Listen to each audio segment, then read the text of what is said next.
Hey guys, I've been hearing this ticking noise inside my 2001 Subaru Impreza. Let me see if I can replicate it. Kind of hear it, but it's been coming from somewhere back here. It was just going non-stop yesterday. Alright, I was able to replicate the noise and this thing is spazzing out.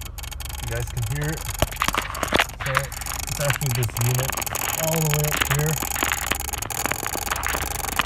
For the shift lock unit. So I'm holding it right now and you can hear it vibrating. Originally I thought maybe it was the keyless entry module, so I took all that off and that wasn't it. There were 3 fuses that you can't really see, but you see that brown one on the top right there? That was one of them.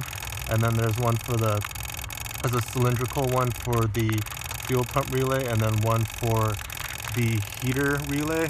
I took those 2 out and isolated that it was not the heater. So what I did was I held onto these with a glove because it's kind of hot.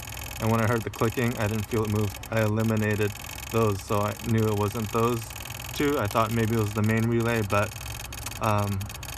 luckily I was able to reproduce this and it's going pretty crazy right now, and I was able to feel that it was that unit that I showed earlier.